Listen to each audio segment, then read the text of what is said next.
Keisha, come with me.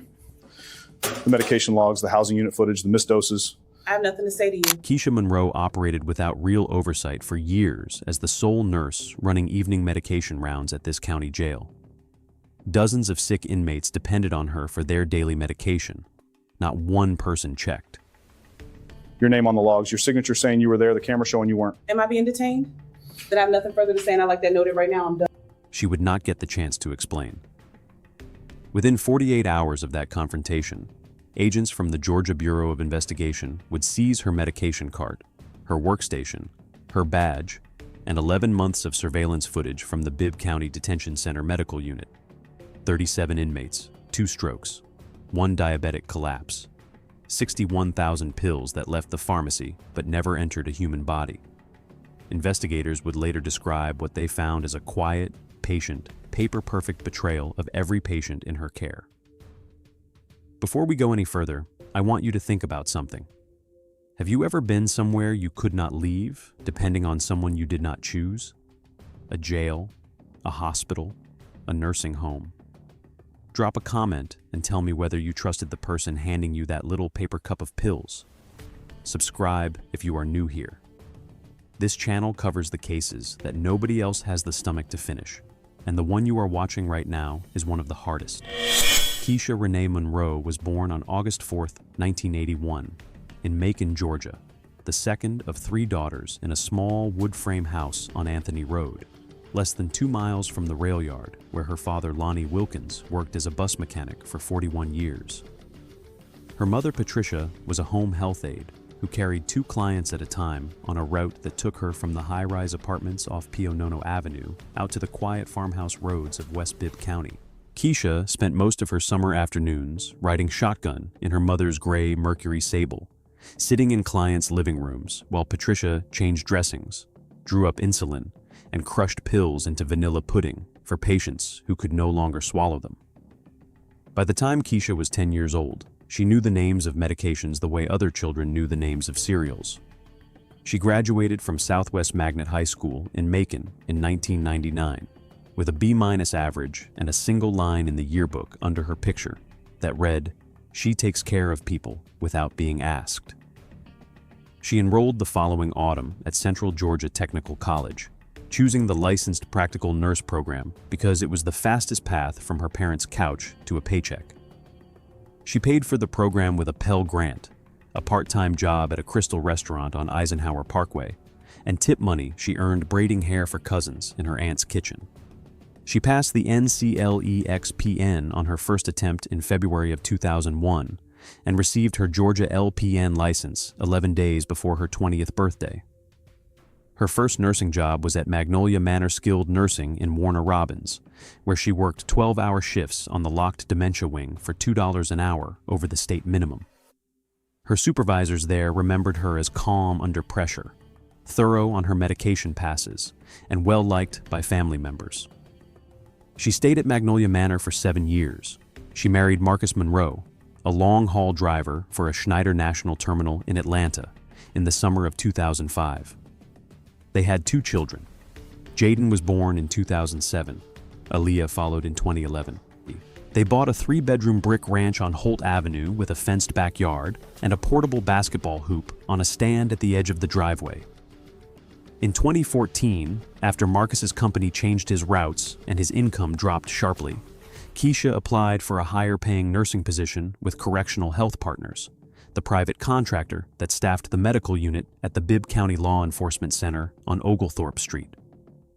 The job paid $4 an hour more than Magnolia Manor and offered shift differentials for evenings and weekends. Her hiring packet noted that she had no criminal history, no disciplinary actions on her license, no malpractice complaints, and 3 glowing references from charge nurses at the dementia wing. She started at the jail on October 6, 2014. She was 33 years old. Her badge number was M-2847. For the first 3 years, she worked the dayside infirmary rotation, drawing labs, checking blood sugars, and triaging inmate sick call. Her annual evaluations from the contractor's regional director described her as reliable, task-oriented, and particularly skilled at managing difficult patient populations.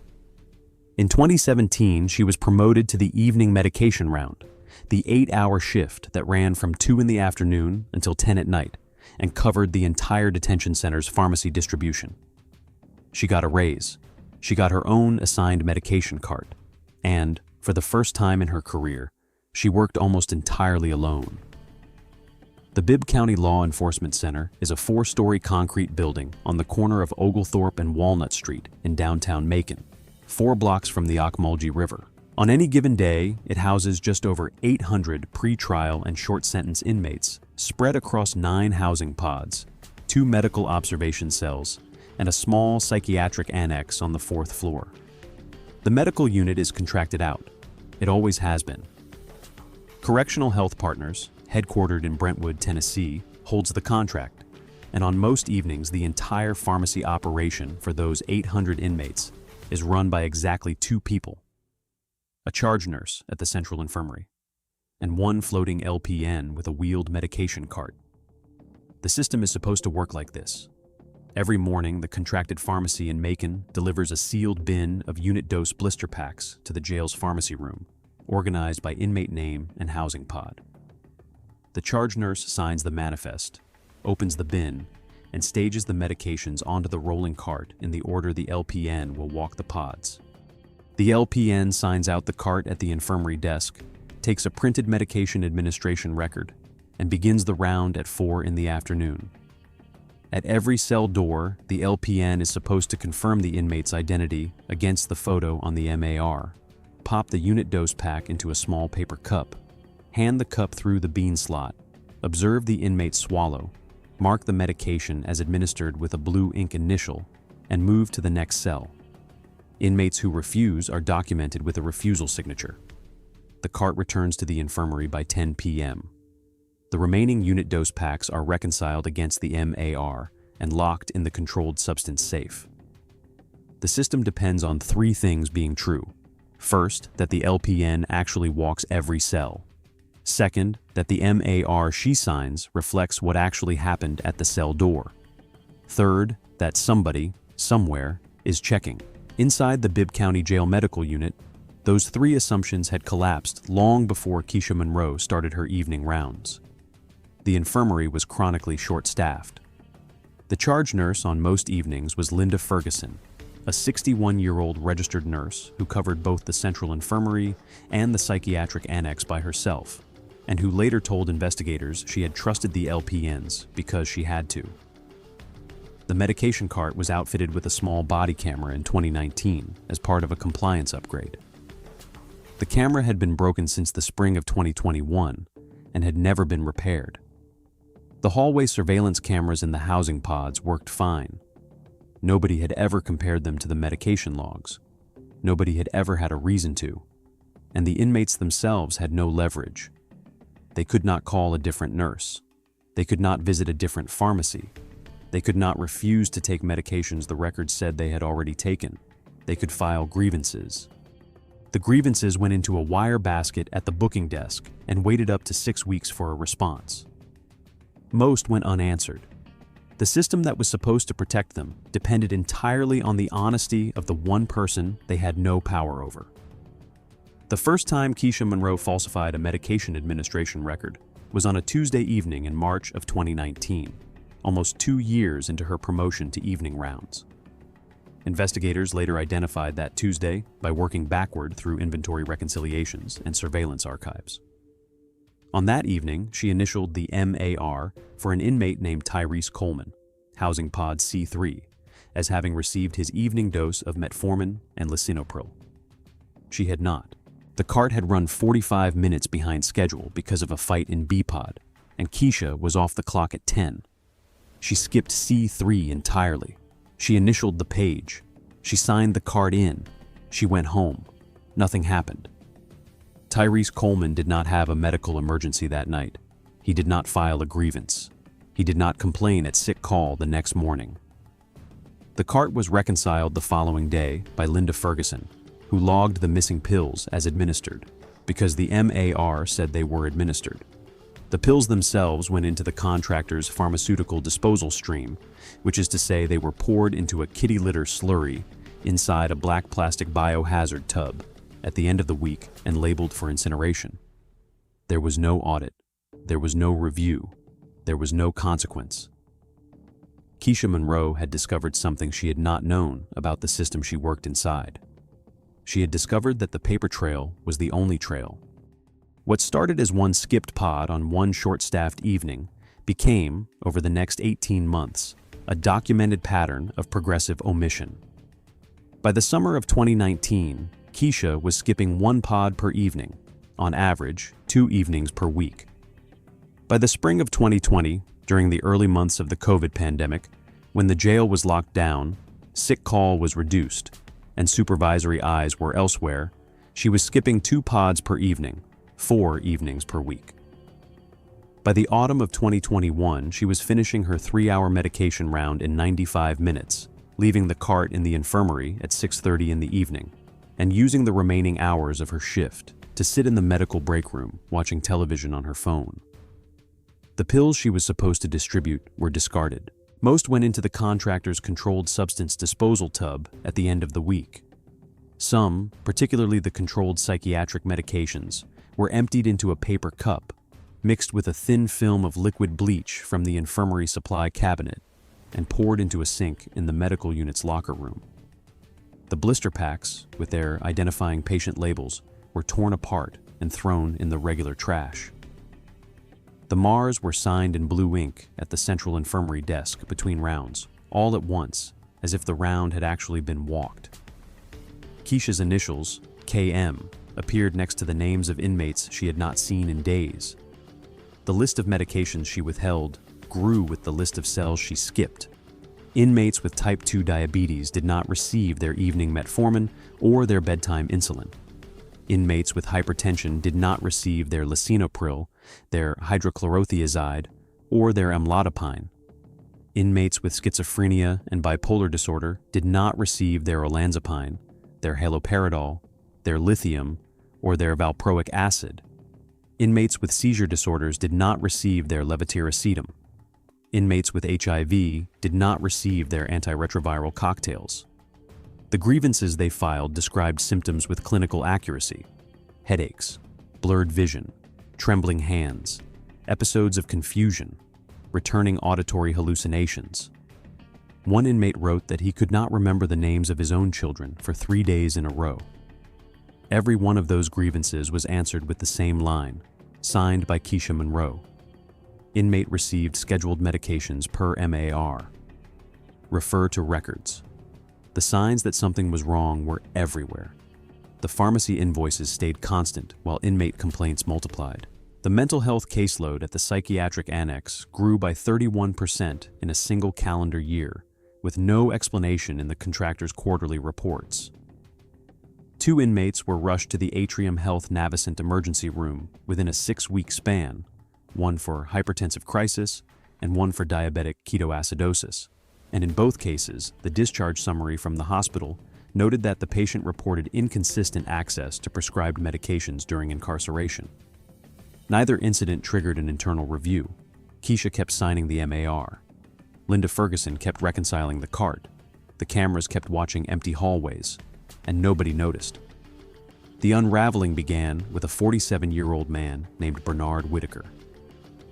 Bernard had been booked into the Bibb County Jail on the evening of October 12, 2022, on a probation violation connected to an old felony theft case. He was a longtime hypertensive patient, on a daily regimen of lisinopril 20 milligrams and hydrochlorothiazide 12.5. He told the intake nurse his medication list. He provided the name of his pharmacy in Macon. The contracted pharmacy verified the prescriptions. The MAR was created. Bernard Whitaker's name appeared on Keisha Monroe's evening round starting October 14th. By October 31st, 18 days after his booking, Bernard Whitaker had a hemorrhagic stroke in his cell in housing pod A2 at approximately 3 in the morning. Another inmate found him on the floor between the bunk and the toilet, unable to speak, with his right arm and the right side of his face limp. Correctional officers called a medical emergency. The on-call physician at the jail ordered an immediate transport to Atrium Health Navicent. Bernard survived the night. he did not regain full use of his right arm. He did not regain his speech for 11 weeks. He never returned to the Bibb County Jail. He was released on medical bond 2 days later because the jail's contracted physician documented in writing that the facility was no longer equipped to manage his medical needs. 3 weeks into his recovery at his sister's house on Fulton Mill Road, Bernard's sister Renita filed a written complaint with the Bibb County Sheriff's Office. She wrote that her brother had told her, slowly, over the course of a single afternoon, that he had not received his blood pressure medication during his entire stay at the jail. He said he had asked. He said he had filed grievances. He said the nurse had told him the record showed he had been receiving everything on schedule. Renita Whitaker had Bernard's pharmacy print out his prescription history. She obtained a copy of the jail's MAR for her brother through his attorney. She walked into the sheriff's administrative office on Pine Avenue with both documents and asked one question. If the jail says he got his medication every single day, why did he have a stroke? The complaint landed on the desk of Detective Sergeant Carla Rhodes, a 19-year veteran of the Bibb County Sheriff's Office, who had recently been assigned to the agency's Internal Investigations Unit. Carla Rhodes was not a medical expert. She did not know what lisinopril was, but she had spent 19 years watching people lie about paperwork. She read Renita Whitaker's complaint twice, ordered the surveillance archive for Housing Pod A2 for the 18 days of Bernard's incarceration, and requested a side-by-side comparison of the footage against the MAR, signed by Keisha Monroe. She found her answer the next afternoon. On October 23, 2022, the MAR for Bernard Whitaker showed an 8:30 p.m. administration of lisinopril and hydrochlorothiazide. The surveillance footage from Housing Pod A2 showed that the medication cart had not entered the pod between 4 in the afternoon and 10 at night. Keisha Monroe had not walked past Bernard Whitaker's cell that evening. She had not walked past it the day before. She had not walked past it the day after. The MAR for those 3 days showed her initials next to a series of doses that, according to the surveillance footage, had never been delivered to any cell on A2. Carla Rhodes ordered the next 90 days of footage. The pattern held. We are heading into the investigation now. If you have made it this far, you already know what kind of channel this is. Subscribe if you have not yet. Cases like this one do not get the coverage they deserve, and the only reason this video exists is because somebody decided to keep watching. What had begun as a single sister's complaint became, within 9 days, a full Georgia Bureau of Investigation case under file number BI 22-1147. Detective Rhodes turned the investigation over to GBI's Public Integrity Unit because the suspected misconduct involved a sworn medical professional working under a state-licensed contract inside a county detention facility. The lead GBI investigator was Special Agent Marcus Holland, a former trauma nurse who had left clinical practice for state law enforcement at the age of 34. He understood the medication administration record system in a way Rhodes did not. Holland and his team built the case the slow way. They pulled every MIR signed by Keisha Monroe between January of 2019 and November of 2022. The contractor turned them over without resistance. They pulled the surveillance archive for every evening medication round during that window.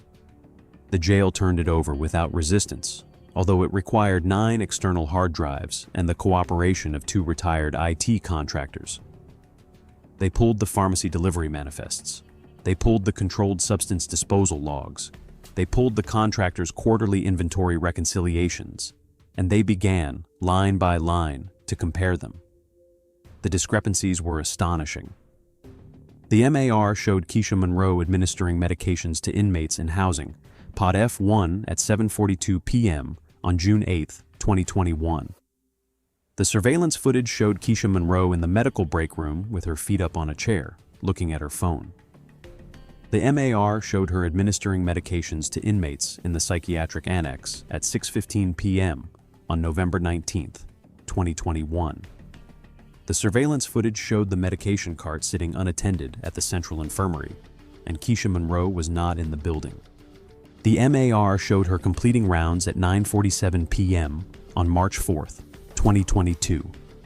The surveillance footage showed her swiping out of the facility at 6:31 p.m. with the cart parked, locked, and reconciled by her own hand 13 minutes earlier. The pattern, once it became visible, became impossible to unsee. Across 43 months, GBI investigators identified 6,498 medication doses that the MAR claimed had been administered and that the surveillance footage demonstrated had not. The affected inmate population reached a final tally of 37 individuals. 21 were diabetic, 11 were hypertensive. 9 were managed for serious mental illness. 3 were managed for HIV. 6 were on a combination of all 4 categories. Investigators interviewed every one of the 37 inmates who had been in Keisha Monroe's care. 29 of them remembered filing at least one grievance. 18 had filed 3 or more. A retired postal worker named James Etheridge, jailed for 9 months on a contempt of court charge connected to back child support, had filed 11 separate grievances about missed psychiatric medications and had received the identical typed response each time. He told investigators in a recorded interview at his apartment in North Macon, "I thought I was going crazy. I thought the medication wasn't working. I never thought somebody was just throwing it away." The smoking gun, when it came not from the inmates, but from a med tech named Aisha Boyd, 26 years old, who had worked alongside Keisha Monroe for 11 months in 2021, and who agreed to a proffer interview with the GBI in exchange for immunity. Aisha told Special Agent Holland that on at least 4 separate occasions, she had personally watched Keisha Monroe sign the MAR for an entire housing pod's medication round without ever leaving the infirmary desk. Aisha had said nothing at the time. She had been new.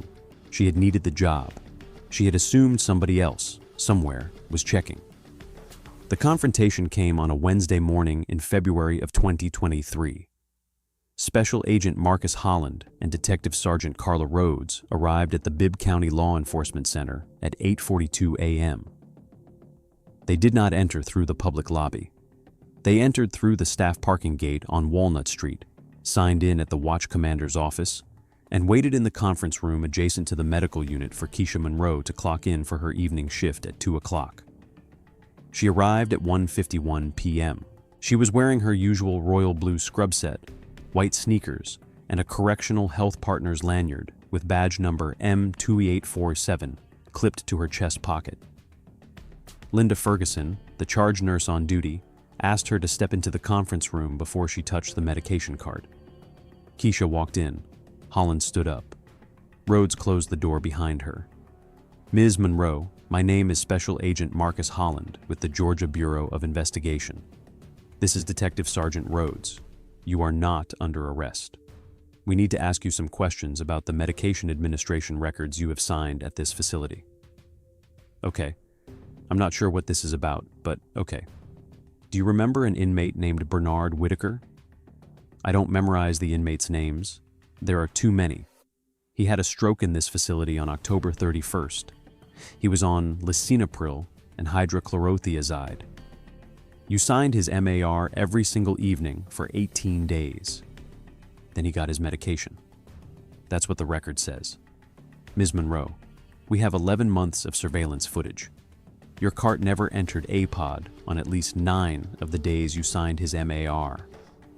Can you explain that?" There was a long silence. Detective Rhodes noted in her report that Keisha Monroe's right hand drifted to her lanyard, gripped the badge, and held it. Her left hand moved to the back of the chair. She did not sit down. "I want to talk to my union representative. You are free to do that. We are not arresting you today. We are placing you on administrative leave, pending the conclusion of this investigation. Your badge is being retained at the watch desk. You will surrender your keys, your facility ID, and your medication card access card before you leave the building." "I haven't done anything." "Ma'am, the records you signed are the only thing that ever said you did anything. That's the problem." Keisha Monroe was indicted by a Bibb County grand jury on April 18th, 2023, on a 31-count indictment that included 4 counts of falsification of medical records under OCGA, Section 16-10-20, 12 counts of violation of oath of office by a public officer under OCGA, Section 16-10-1, 8 counts of reckless conduct in connection with persons in custody under OCGA, Section 16-5-60, and 7 counts of cruelty to an inmate under OCGA Section 42-5-2. The cruelty counts were the most serious. Each one carried a potential sentence of up to 10 years. The indictment named 37 individual victims by inmate number and pseudonym. District Attorney Renata Gilliam announced the charges at a press conference outside the Bibb County Courthouse on Mulberry Street and refused to take questions afterward. Keisha was represented by Marvin Pittman, a Macon defense attorney with 30 years of practice and a reputation for taking apart paper cases. Pittman filed motions to suppress the Mars on chain of custody grounds. He filed motions to exclude the testimony of Aisha Boyd. He filed motions to limit the scope of the surveillance footage admitted at trial. All were denied. He filed a final motion for a continuance in August of 2023, citing the volume of medical records the defense was required to review. The motion was granted. Trial was scheduled for February 2024. The trial lasted 9 days. The prosecution called 41 witnesses. Bernard Whitaker testified from a wheelchair, with the assistance of a speech therapist who occasionally translated his slurred words for the jury. James Etheridge testified about the 11 grievances and the 11 identical typed responses. Aisha Boyd testified for 6.5 hours, split between direct and cross. Linda Ferguson, the charge nurse, testified that she had trusted Ms. Monroe completely and that she had no idea. Special Agent Holland testified for an entire day about the surveillance comparison. Keisha Monroe testified in her own defense. She told the jury she had been overworked. She told them the system was broken before she arrived. She told them she had never intended to harm anyone. Under cross-examination, she admitted she had signed MARs for medication rounds she had not walked. She said she had done it to keep the paperwork current. She said she had assumed somebody would correct the records the next day. She did not have an explanation for the discarded pills. She did not have an explanation for the 11 grievances filed by James Etheridge. She did not have an explanation for Bernard Whitaker. The jury deliberated for 6 hours. They returned guilty verdicts on 27 of the 31 counts. The verdicts on the 7 cruelty to an inmate counts were unanimous on all 7. Sentencing was held on May 6, 2024, before Judge Stephanie Reardon of the Bibb County Superior Court. Bernard Whitaker's sister, Renita, read a victim impact statement. James Etheridge read a victim impact statement. A woman named Dolores Crawford, the mother of a 32-year-old schizophrenic inmate named Devin Wright, who had spent 4 months without his olanzapine and who had attempted suicide on Christmas morning of 2021, read a victim impact statement. Each one took fewer than 5 minutes. Each one ended with the same request: hold her accountable. Judge Reardon spoke for 9 minutes before pronouncing sentence. Ms. Monroe, she said, the people in your care could not call another nurse. They could not visit another pharmacy. They could not refuse the records you wrote about them. They depended on you completely because the state had stripped them of every other choice. You knew that. You knew it on the first evening you signed a record you did not earn, and you knew it on every evening that followed. What you did was not a clerical error. It was a sustained, deliberate, documented choice to use the powerlessness of these people against them. The court does not accept the suggestion that this was a paperwork problem. This was, in every sense the law recognizes, a sustained act of cruelty. The court sentenced Keisha Monroe to 22 years in the custody of the Georgia Department of Corrections, with the first 16 years to be served without the possibility of parole. The Georgia Board of Nursing revoked her LPN license on May 14, 2024. She is currently held at Pulaski State Prison in Hawkinsville, Georgia. Her earliest possible release date is February 2040. She will be 59 years old. This case was hard to sit with, but the case waiting for you on the right-hand side of your screen is somehow worse. Click it now.